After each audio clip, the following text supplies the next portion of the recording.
And we have finally reached the end of the Star Wars saga. Now, I've already covered each film in the entire franchise, so if you haven't checked out those reviews yet, the links will be at the end of this video. Now, I've gone through each film in great detail, but first, just a quick recap. Oh, you gotta be kidding me! Good but overrated, outstanding, great but has a lot of problems no one has the balls to admit, except me, subscribe! And it promotes incest, which no one, even in the comments of the review who loved the film, also acknowledged or tries to defend. I don't ask for much. Crazy thing is, it's true. It was alright. Good, not great. Yes, it has its problems, but everyone only lists them and not the positives. Fucking masterpiece and the best of the series. And now, here we are. 32 years after Return of the Jedi, we have Star Wars Episode 7, The Force Awakens. See what you got. After the incidents in Return, the last Jedi in the galaxy, Luke Skywalker, has vanished because Disney doesn't know how to write characters. Anymore, okay? Anymore. But we'll get to that.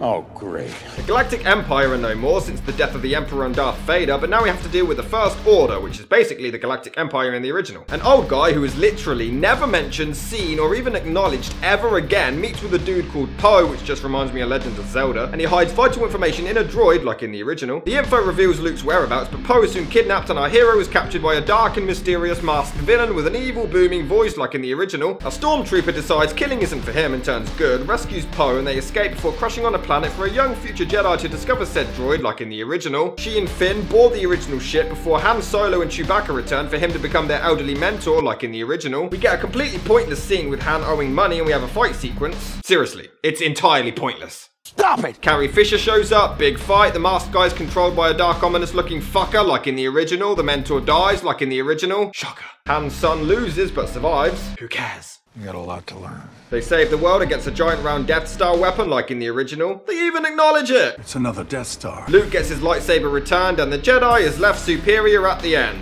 Like in the original. This is very complicated. The idea for a sequel trilogy had actually been lingering for a while, but George Lucas always denied intentions to actually produce it. In October 2012 though, he sold his company along with the rights to the series to Walt Disney. I swear to God, if the villain starts to sing Hannah Montana, I'm never going back. Kathleen Kennedy was the new president of Lucasfilms, and George even went on record by saying, I always said I wasn't going to do any more, and that's true because I'm not going to do any more. But that doesn't mean I'm unwilling to turn it over to Kathy to do more. George did stay in touch during the production of the picture, acting as creative consultant. He attended story meetings and gave advice on the details of the whole Star Wars universe. He even provided rough story treatments he had for episodes 7, 8, and 9. Story treatments for a trilogy that he planned on never making.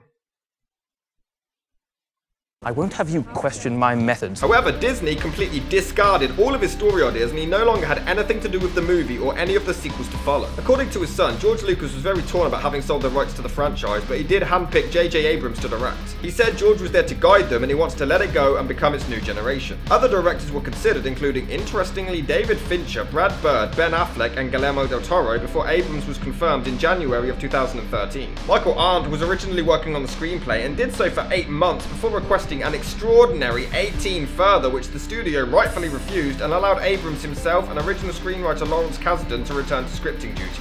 You are right back in the mess. J.J. Abrams stated, the key for the film was to return to the roots of the first Star Wars film, but be based more on emotion than explanation. Like in the original. At what point was there ever any explanation in the original other than that scene at the end? You were so right. The script was finished by January 2014, but they confessed that they left out certain plot elements because they had yet to prepare everything for the entire trilogy quite yet. The fictional language used in the movie was created by... Moi. Jomala telleilyllä kantoraami Josmerin likaimeretuksella Mattesolemi-evakuoinnissa. Alltså det är ju man sortar man handlar ju. Filer man råd ostaglig förkämpare med de skimattrupa med alla pluva som fan. Yep. That YouTube video was the creation of a fictional language in a Star Wars movie. I wish I was dead. Yes, I do.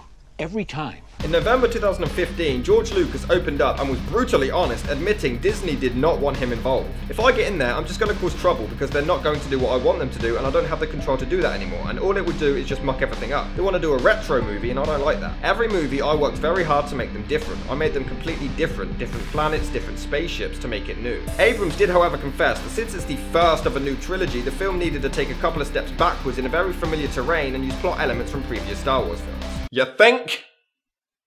By the way, The Phantom Menace, although it wasn't the greatest movie, you know, it was pretty poor, that was the first of a trilogy. That didn't need to completely steal shit from the originals. You know it's true.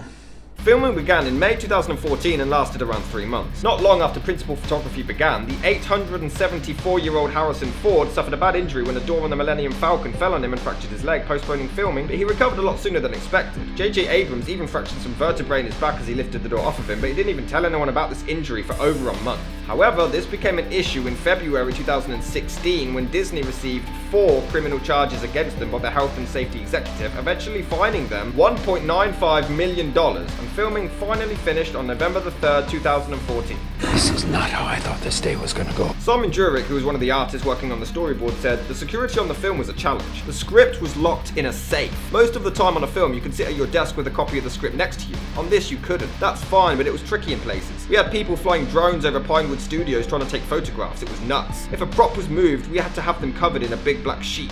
Oh yeah, sure, but you couldn't take precautions to cover up, little writing errors or plot holes. Sorry, too soon.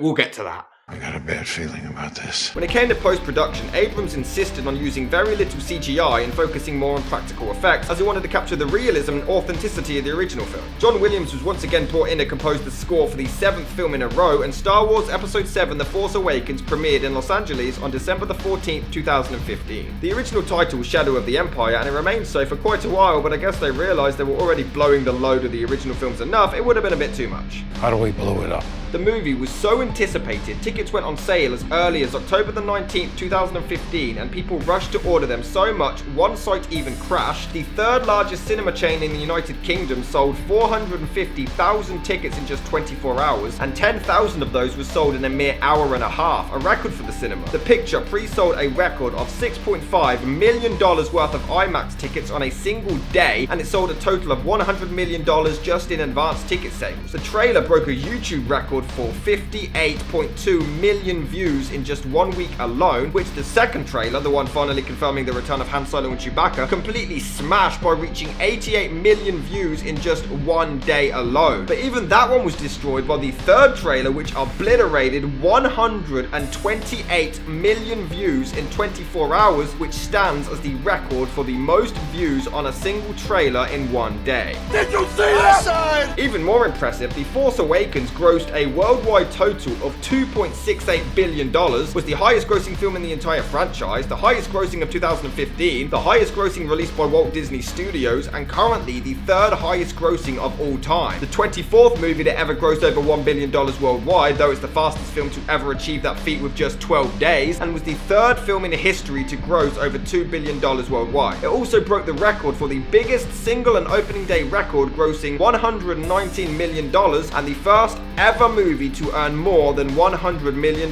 in 1 day. Well, thanks for that. Disney and Lucasfilm actually announced a series of at least 20 books and comics, one of which was a novelization by Alan Dean Foster released online on December the 18th, but they clearly learned from the past and, to prevent spoilers, didn't release the print version until January 2016, and Marvel published a 6-issue comic book adaptation between June and November that same year. Unlike the prequels previously, this one was highly praised. Oh, of course it was, because it's not the prequels! It's not the prequels, everyone! You're allowed to like this one, it's not the prequels! You see all them sheep? Oh, McDonald had a farm! Star Wars fans, I don't know where I was going with that. That sounds very scary. You must be so brave. Rotten Tomatoes' main consensus reads, packed with action and populated by both familiar faces and fresh blood, The Force Awakens successfully recalls the series' former glory while injecting it with renewed energy. Robbie Collin of the Daily Telegraph gave it 5 out of 5 and claimed it sets out to shake Star Wars from its slumber and reconnect the series with its much pined for past. That it achieves this both immediately and joyously is perhaps the single greatest relief of the movie-going year. Peter Bradshaw of The Guardian stated it was both a narrative progression from the earlier 3 films and a shrewdly affectionate next-gen reboot. Ridiculous and melodramatic and sentimental of course, but exciting and brimming with energy and its own kind of generosity. We're not done yet. Justin Chang of Variety wrote, the film has sufficient style, momentum, love and care to prove irresistible to any who have ever considered themselves fans. Richard Roper of the Chicago Sun-Times described it as a beautiful, thrilling, joyous, surprising and heart-thumping adventure. Tom Long of the Detroit News claimed, though some may find the film too similar to the original Star Wars, it leaves the ungainly and unneeded clumsiness of the subsequent prequels far behind. The energy, humour and simplicity of direction has been recaptured. Because none of that was in Revenge of the Sith, guys. None of that. because it was part of the prequels, even though some people admit it was great. I don't know, because it's a prequel, so it's gotta be shit. None of that. What about that scene that was quite simple in direction? Nah, that don't count. The story arc, that don't count. The epic action towards the end, the fight scene, none of that counts, because it was a prequel. Fix that. Can you unfix it? The Associated Press admitted it's basically the same as the original, but isn't that what we all wanted anyway? No. Considering George Lucas and Disney both said they were going to make something new, you know, they promised originality for the new generation, and then they gave us the exact same story.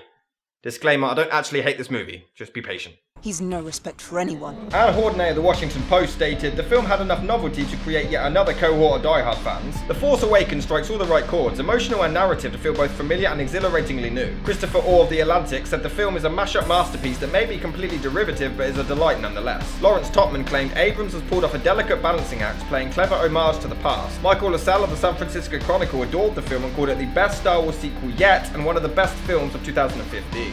Behind The Dark Knight Stumbles, of course. I hate that guy. Frank Pallotta of CNN Money called it the best Star Wars film since the original trilogy, and it's bound to be a film experience long remembered by fans and non-fans alike. Jack Bottomley from Starburst stated, from old joys to fresh twists, this is a unique blockbuster experience that celebrates the franchise whilst also expanding it. However, on the other side of the spectrum, Andrew O'Hare of Salon compared it to the work of a talented mimic or ventriloquist who could just about cover for the fact that he has nothing much to say. Stephanie Zacharek of Time wrote that Abrams had delivered everything we expect as opposed to those nebulous wonders we didn't know we wanted. Scott Mendelson of Forbes praised the movie's top-tier production values and strong sense of scale and scope, but felt it was so much an exercise in fan service that is only due to the charisma and talent of our newbies and J.J. Abrams' undeniable skill as a visual storyteller that the Mad Libs narrative doesn't outright destroy the picture. Brian Merchant of Motherboard stated, science fiction is supposed to be all about exploring the unexplored, not rehashing the well-trod. One of the most unabashedly creative enterprises of the 20th century has been rendered another largely enjoyable but mostly forgettable Hollywood reboot. Star Wars Episode 7 The Force Awakens was nominated for 5 Academy Awards for Best Score, Sound Editing, Sound Mixing, Film Editing and Visual Effects, but won none. It successfully picked up 2 BAFTA Awards for Best Special Visual Effects and Rising Star Award, and was nominated for Best Picture at the 2016 Critics' Choice Awards. The picture won 4 Visual Effects Society Awards and 8 Saturn Awards, becoming the most nominated film in Saturn Awards history, earning 13 nominations in total. And I don't really like it. You're making a big mistake. Okay, maybe I'm exaggerating. I don't dislike it. For a series that is now 7 films in and I've yet to find one I thoroughly dislike, that's quite impressive. But I put this one on par with The Phantom Menace. I know that was a prequel, you can't put this one below that one around the same level, it's a prequel, it sucks. No, Phantom Menace was pretty poor, it had some really, really awful moments in it, but it also had some really good moments in it. The film was meh, it was alright, but I've already done a full review on that. This movie has been praised for its nostalgia and its great effects and imagery. But when you get down to the bottom of it, it has one of the laziest scripts I've ever seen.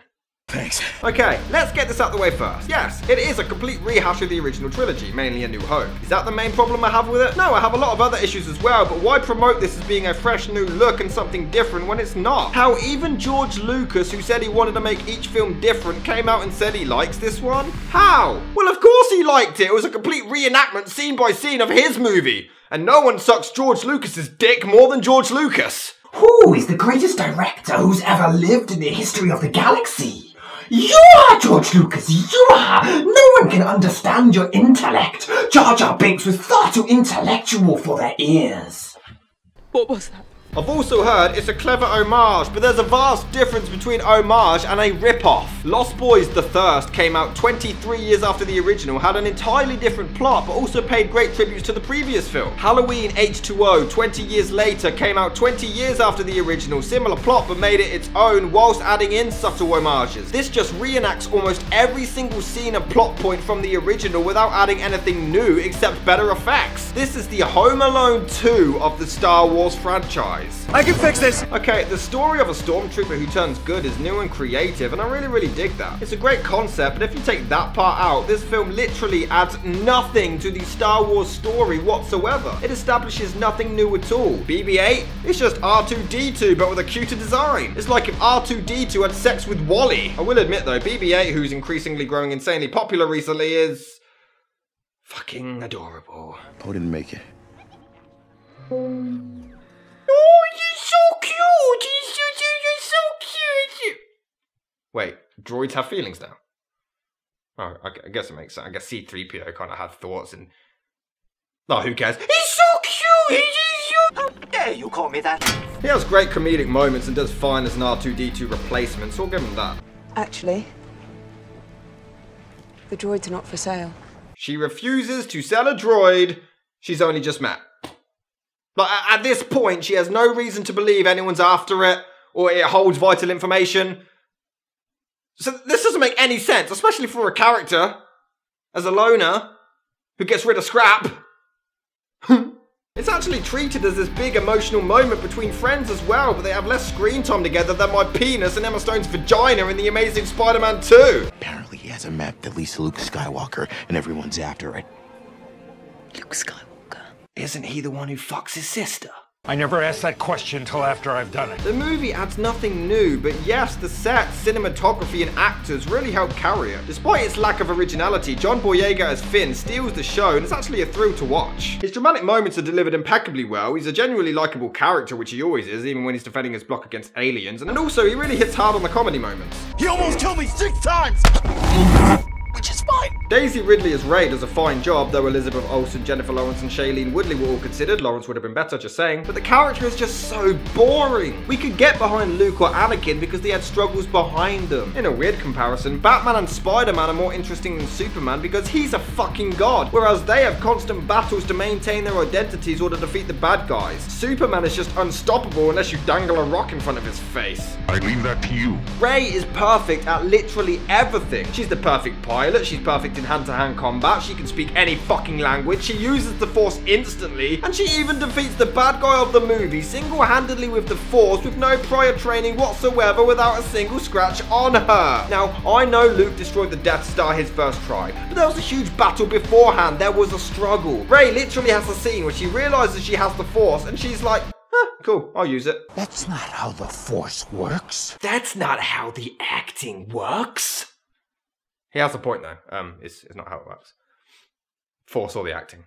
I know she's probably going to be Luke's daughter, but it does not excuse lazy writing. This character isn't interesting. How can we possibly rally behind her when she could defeat Darth Vader, Darth Maul, the Emperor, Count Dooku, Kylo Ren, a T-Rex, the Terminator, Freddy Krueger, Godzilla, the Cloverfield Monster, my ex-wife with no makeup on, Jason Voorhees, Frankenstein, Super Mecha Death Christ, and Carrie White, whilst blindfolded with her arms tied behind her back as she balances on one leg in the air with no harness, surrounded by lava as sharks swim around her as zombies fire flaming arrows at her face. What about that ship? That much garbage!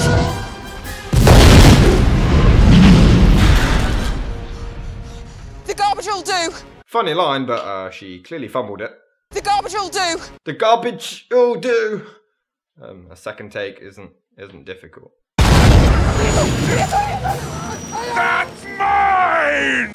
What the hell was that? Time for something.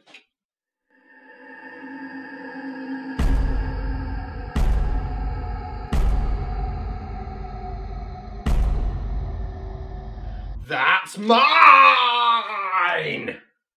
Now, remember how Harrison Ford clearly didn't give a shit in Return of the Jedi, wanted to die, in the movie and in real life, and then showed no effort throughout the entire film? Well, picture 32 years later, Harrison Ford is a lot richer, more arrogant, is paid $25 million, which is 5 times the amount the director was paid, and $24 million more than Carrie Fisher. $25 million is the amount of some films' budgets, and yes, he again gave no shits. Nima Outpost. Jakku? That junkyard? The acting? I'm back? Really busting out the effort there, Harrison.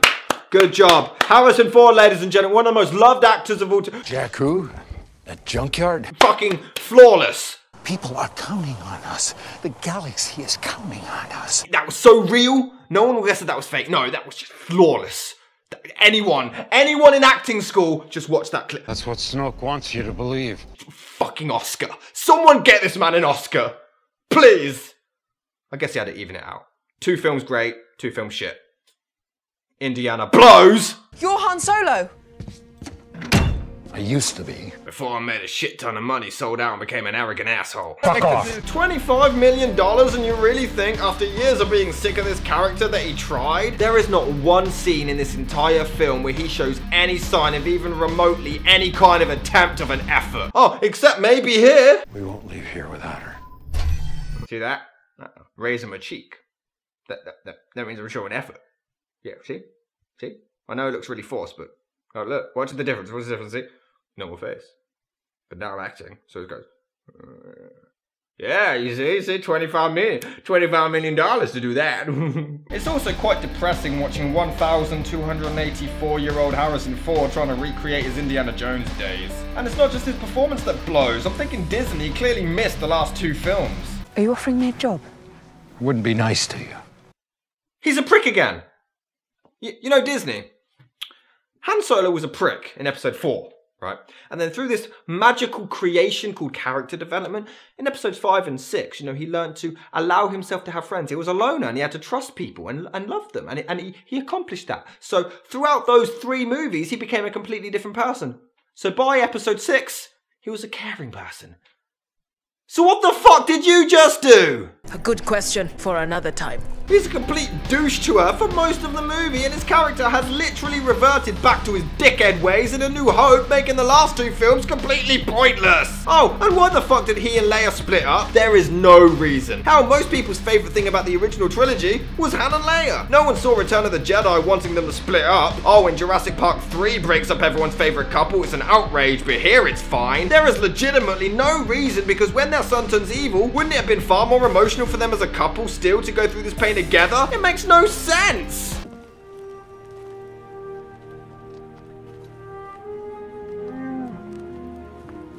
Oh, it's actually such an emotional and moving... Goodness! Han Solo! The one time I didn't want to see C-3PO. Way to ruin a great moment. Look who it is! Did you see who... And he just made up for it. There's no stopping his awesomeness. You changed your hair. Same jacket. Same jacket. Same jacket. Same jacket. Same jacket. Same jacket. What's with the accent? And why did they split up? He's carrying a map to Luke Skywalker. Fuck that guy. He banged my ex-girlfriend. Isn't that his sister? Didn't stop him before. The droid we seek is aboard the Millennium Falcon. In the hands of your father, Han Solo. No, that's not new. That's plagiarism! Despite previously eating the crew members instantly, this monster decides to attack Finn and just drag him around for a bit instead. Do you know what else makes no sense? Luke abandoning everyone? Apparently it was because his nephew turned to the dark side. First of all, what the fuck's it got to do with you? Sure, it's your nephew, but you didn't go running to the other side of the galaxy when it was your dad. Something far worse has happened to you.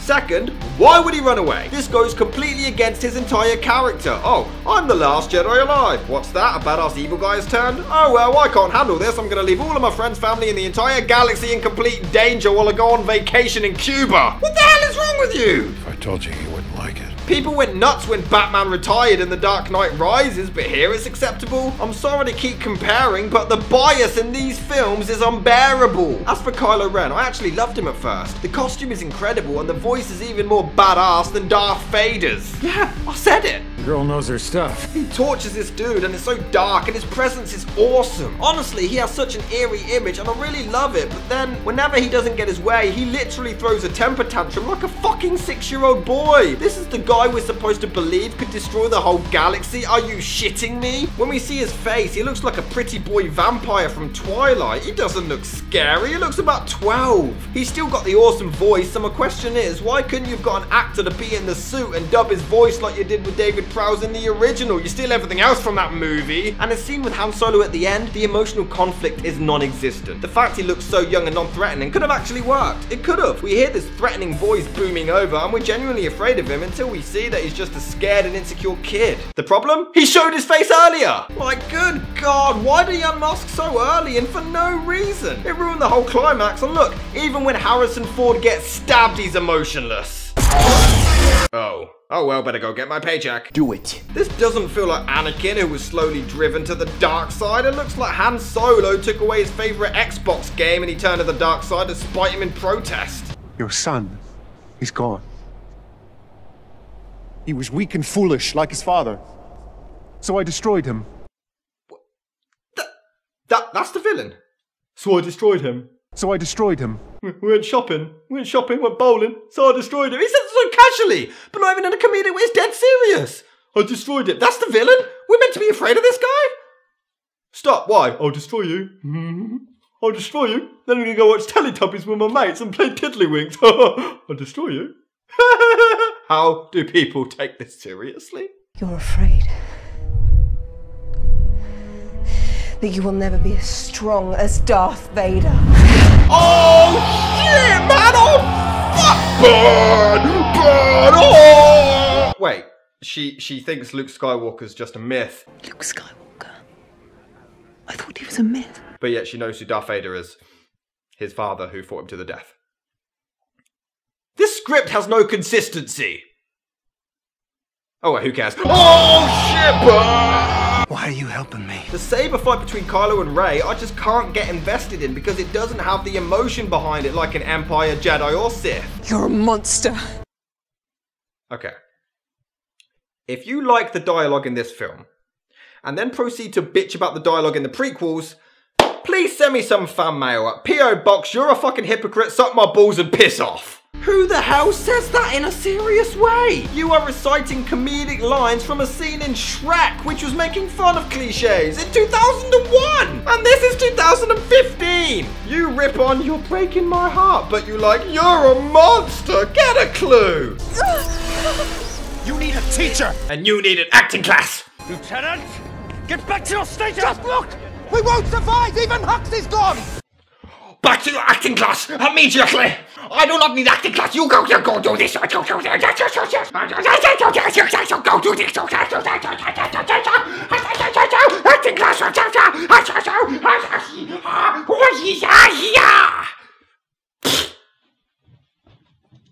Luke appearing right at the end, I'm on the fence about. Mark Hamill himself was unsure about it, but apparently changed his mind after the film came out. I felt like it would have been a much better idea if Rey started struggling against Kylo Ren and then Luke surprisingly showed up to make the save. You're right. That's a better idea. Apparently they wanted Skywalker to only turn up at the end so he wouldn't steal the spotlight from the new stars. That's understandable, but the problem is, that's what mentors do. Those rookies are supposed to be weak. They're supposed to be saved by the older veterans. It would have made perfect sense and made it a much more impactful moment in my mind. Owen Poe, his character, yeah, entirely pointless. Escapes with Finn, crashes, can't see his body. Apparently he was sent flying away from the wreck, but look, there's no way he could have been. And then later on turns up again like, hey, yeah, I survived. Don't be surprised it was actually in the trailer, but yeah, I'm here. He had no purpose except Luke's whereabouts in BB-8, but Finn and Rey could have discovered that easily anyway. He's entirely pointless. That's the only name they ever gave me. The movie's effects, character of Finn, the musical score, BB-8, action scenes, and yes, nostalgia all make up for it. It's cool to see these characters back, and I do think it does the nostalgia thing way better than Jurassic World. Jurassic World literally just relied on the name of Jurassic Park alone, whereas this may have brought back Harrison Ford, Carrie Fisher, Mark Hamill, and Anthony Daniels, but they also brought in new characters and they were the main focus. There's great ideas in here, but they obviously played it safe and just hid behind the past storylines, which is a weak move, and the script truly suffers from it. It's not bad by any means, it just could have been a lot better. But no matter what you think of these films, you can't deny the success of the franchise or the impact that they've made. Yet another prequel was released on December the 16th, 2016, entitled Rogue One, taking place between episode 3 and 4, to confuse the timeline even more. We'll see. But because this one was not part of the prequel trilogy and not made by George Lucas, it's okay to like it. Episode 8 is due for release on December the 15th, 2017, Episode 9 sometime in 2019, an untitled separate Han Solo prequel movie on May the 25th, 2018, and another separate Boba Fett film in 2020. There's so much passion behind these films, which is a great thing, but far too often I see negativity about people's opinions. People who love the originals hate the prequels, and people who love the prequels hate the originals. How about this? I like all of them. But that doesn't fit into one of our sides. Yeah. You can do that. You can still believe in equal rights and think this movie sucks. You can still love the original and think this one is great. My God, you can have such a variety of different thoughts that you might actually be considered a unique human being. I like the originals, I like the prequels, and I also like the new ones. The series continues to grow more and more, and instead of throwing hate about the films, why can't we all just enjoy them and spread the love? This has been an epic journey, and I want to thank you all for joining me on reviewing them all. And before I go, I'd just like to tell you all that you can now vote for what movies you'd like for me to review next in this 1001 Movies You Must See Before You Die, the 2016 edition. I've had a poll up since December, and the next movie to be reviewed has already been selected. So I've started a new one, it's now active, go and check it out. The day that one of these reviews is posted, it will then be refreshed, so you will have to vote again. Each time you have a maximum of 5 movies that you can select, so have fun with that. Thank you guys for watching. If you like this content, I'll do many other reviews and many other series. Click like, share, subscribe. Follow me on Instagram, Twitter, and Facebook. My book's in the description as well. And I will see you in the next video. I thought, yeah, I'll put the Harley Quinn picture up here. And then I should just not have anything around me when I film. Fucking